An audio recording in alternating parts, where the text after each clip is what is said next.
नमस्कार आणि आपण पाहत आहात लोकहित लाईव्ह न्यूज चॅनल, आवाज सर्वसामान्य जनतेचा। आपल्या सोबत आहेत उमरखेडचे नगर परिषदेचे माजी नगराध्यक्ष तथा उमरखेड महागाव विधानसभेचे माजी आमदार नामदेवराव ससाणे साहेब यांनी उमरखेड येथील नगर परिषद निवडणुकीमध्ये भाजपचा पराभव का झाला याची कारणे लोकहित लाईव्ह न्यूज चॅनलवर सांगितलेली आहेत आणि आपण पाहूया कोणकोणती कारणे सांगितली ते। साधारणतः उमरखेड शहरामध्ये आपण म्हटल्याप्रमाणे मागील 8 वर्षापासून नगरपालिकेमध्ये भारतीय जनता पार्टीची सत्ता होती। मी नगराध्यक्ष होतो आणि आमदारही होतो। मी नगराध्यक्ष आणि आमदार असताना उमरखेड शहराचा आणि उमरखेड विधानसभा क्षेत्राचा सर्वांगीण विकास मी या ठिकाणी करण्याचा प्रयत्न केला। तो विकास करत असताना सर्वसामान्य माणसाला सोबत घेऊन विकास करण्याचा मी प्रयत्न केला। पण तुमच्या या प्रश्नाचं उत्तर देत असताना थोडंसं आपल्याला भूतकाळात जावं लागलं। आपण जर बघितलं असेल तर लोकसभेची निवडणूक आपण इथं लढलो आणि लोकसभेच्या निवडणुकीमध्ये एक वेगळ्या प्रकारचा नेरेटिव्ह या ठिकाणी होता। संपूर्ण भारतभर एक नेरेटिव्ह या ठिकाणी होता की राज्यघटना बदलली जाणार आहे आणि या घटनेवर आधारित जो खोटा नेरेटिव्ह या ठिकाणी पसरवला आणि भारतामध्ये मोठ्या प्रमाणात या सगळ्या गोष्टींना त्या ठिकाणी सामोरं जावं लागलं। तोच नेरेटिव्ह आपल्या हिंगोली मतदारसंघामध्ये होता। वास्तविक पाहता या मतदारसंघामध्ये हिंगोलीमध्ये सगळ्यात चांगला परफॉर्मन्स हा उमरखेड विधानसभेचा होता।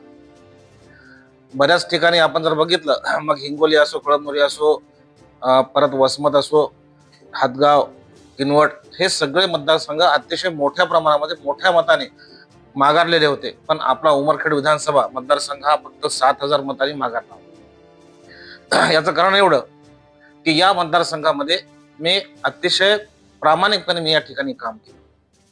त्यासोबतच जेव्हा माझं विधानसभेला माझं तिकीट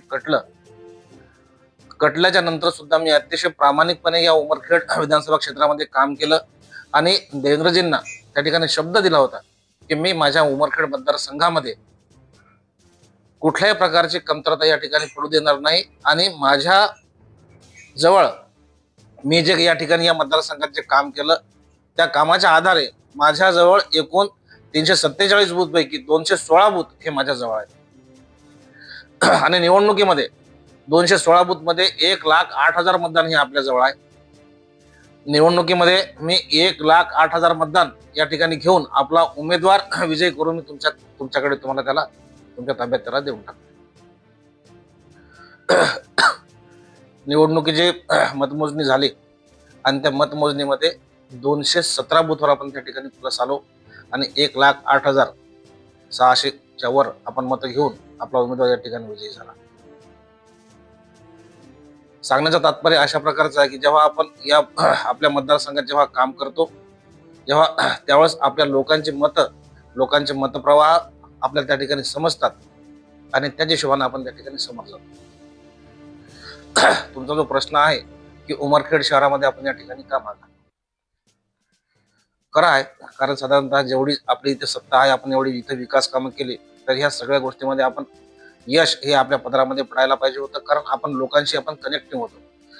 24 तास आम्ही या ठिकाणी कामं केली असतील, मग मी असेल, नितीनजी असतील किंवा भारतीय जनता पार्टीचे पदाधिकारी असतील, कार्यकर्ते असतील, इतर नगरसेवक असतील, या सगळ्यांनी मिळून उमरखेड शहराचा चेहरामोहरा बदलण्याचं काम आम्ही या ठिकाणी केलं। नगरपालिकेमध्ये मी कुठल्याही प्रकारे एखादी सत्ता मी ठेवली नाही, कारण ज्या विभागाचे जे प्रमुख होते त्या प्रमुखांना मी त्या ठिकाणी सगळ्यांना त्या ठिकाणी त्यांचे अधिकार दिले आणि अधिकार दिल्यामुळे कामाची विभागणी झाली आणि उमरखेड शहराचा विकास आपण या ठिकाणी करू शकतो। आता प्रश्न आला की उमरखेड शहरामध्ये हे एवढी सगळी कामं करत असताना आपण या ठिकाणी पराजित का झालो।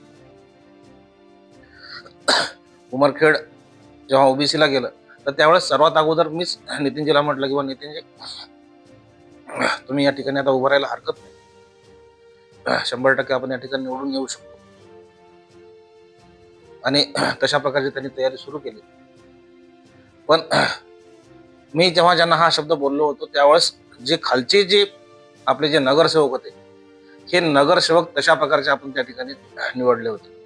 पण जेव्हा नगरसेवक त्यांनी मुलाखती घेतल्या, नगरसेवकांच्या मुलाखती घेतल्या, नगरसेवक त्यांनी निवडले आणि निवडलेल्या नगरसेवकांची यादी पुसदला मदनभाऊ येरावार, यवतमाळ जिल्ह्याचे आमचे भाजपाचे ज्येष्ठ नेते मदनभाऊ येरावार यांच्याकडे जेव्हा त्या ठिकाणी कोर कमिटीमध्ये जेव्हा दाखल केली, तर त्यावेळेस मी त्या यादीला त्यांना सांगितलं की ही यादी जी आहे त्या यादीमध्ये बऱ्याच प्रमाणे करेक्शन करावं लागेल आणि या यादीमध्ये कुणालाही विचारण्यात आलेलं नाही.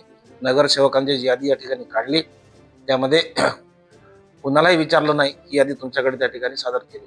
त्यावेळेस त्यांनी सांगितलं, महेश कळेश्वरकर यांनी सांगितलं किंवा हे यादी नितीनजींनी सुद्धा सांगितलं की ही यादी काही म्हणजे पूर्ण कायमस्वरूपी नाही आहे, आपण त्याला नंतर सुद्धा आपण त्याला थोडं आपण त्याला बदलू शकतो. पण जेव्हा उमरखेडला आल्याच्या नंतर परत जेव्हा तीच यादी समोर गेली तर त्या यादीमध्ये बऱ्याच त्रुट्या होत्या आपल्या नगरसेवकांच्या यादीमध्ये.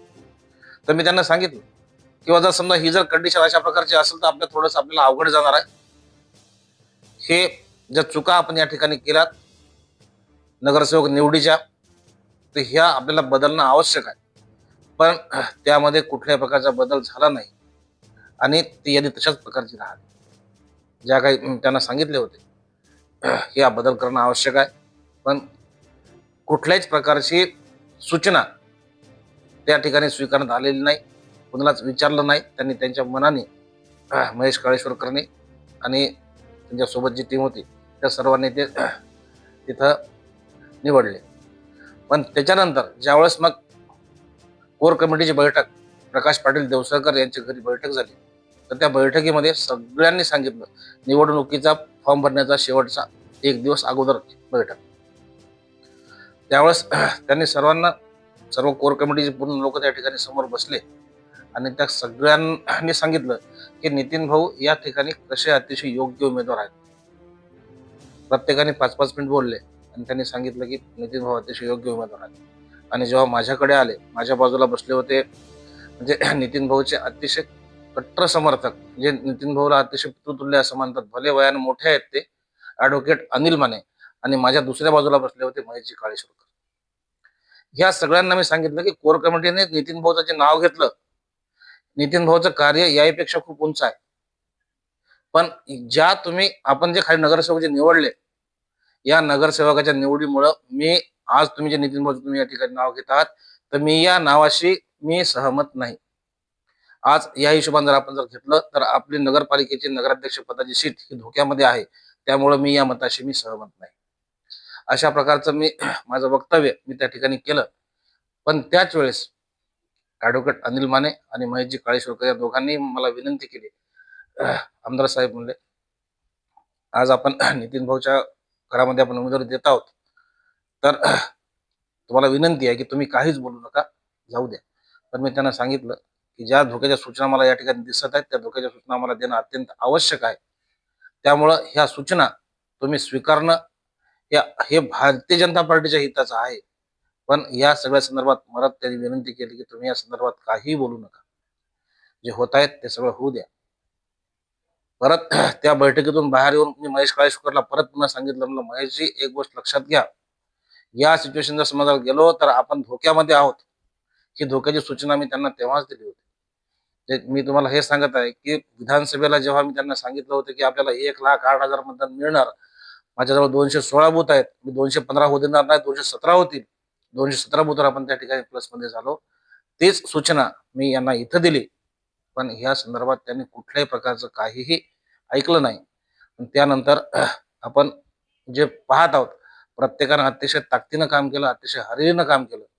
पण आपले जे काही नगरसेवकाचे आपले जे उमेदवार चुकले, ज्या उमेदवारांनी ज्या वरच्या सीटला आपण त्या ठिकाणी मतदान खिचून आणायचं होतं, तर ते त्या ठिकाणी खिचून आणू शकले नाही. त्याच्याच भरोशावर आम्ही या ठिकाणी निवडणूक जिंकू शकतो अशा प्रकारचं मत त्यांचं झालं होतं. आणि त्याचमुळं जो आपला अति आत्मविश्वास या ठिकाणी आपल्याला नडला, यामध्ये आमच्याही काही चुका आहेत. त्यामध्ये आमचा समन्वय, निवडणूक व्यवस्थापन किंवा स्वकेंद्रित प्रचार यंत्रणा, ज्या काही गोष्टी आहेत, या सगळ्या गोष्टीमुळं आमचा या ठिकाणी निसटता पराभव या ठिकाणी झाला.